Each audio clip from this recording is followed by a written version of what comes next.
We self-funded for a long time. I bootstrapped for, I don't know, call it 4 years. And then we ended up raising some friends and family. I got to give a big shout out to Jason Calacanis, he was like our first real check. And he believed in us. Even, in our previous business model. And then we ended up raising more capital last year when we said, you know what, we see a massive, massive opportunity in this kind of like customer engagement automation, revenue acceleration, customer engagement tool, whatever you want to call it. Uh, we reached back out to everybody, and everybody kind of like tripled down. So I guess we're funded somewhat.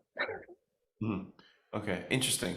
Yeah, because one thing that I've also seen is that I've seen a lot of startups that start self-funded that eventually end up achieving more success than startups that eventually that they have a working product and then they just receive millions of dollars in funding. Yeah. It's almost like a different mindset. I'd say. It's a totally different mindset. I mean, we the only reason we have a company is because we had to be so incredibly scrappy, and we had to look for different ways to acquire customers, to get in touch with them. We were forced to do that because we weren't sitting on a boatload of cash.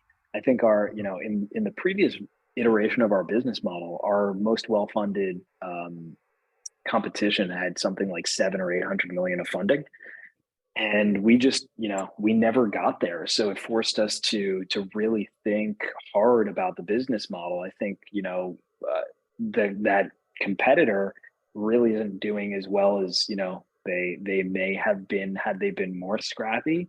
And the result of the company is yet to be seen, but it forces you to really think about the way you do business, the value you bring to the table.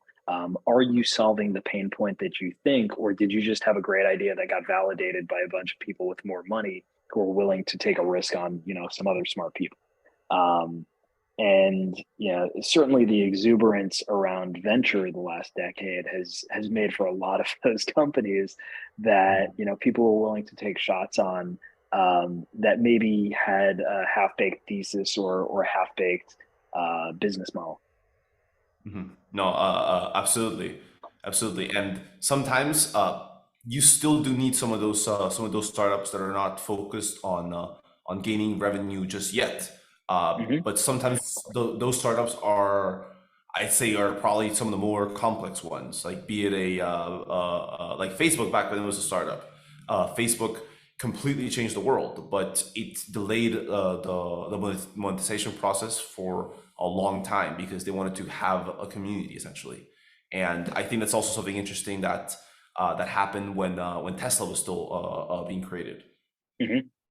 Yeah, I Mhm, mean, inherently, if you look back at venture in like the '80s, right, mhm, it was a totally different industry. Venture in the '80s, or the '90s, you really had to have conviction in like a very sophisticated problem that needed to be solved, and needed a lot of money in order to lift off the ground doing it. And if you think about, how many companies fail, what's it like? 80% of companies like fail within the first year or something like that. I don't even remember the statistic, but a lot of these companies that are kind of coming online today, because it's easier than ever to start a company. Everybody knows that.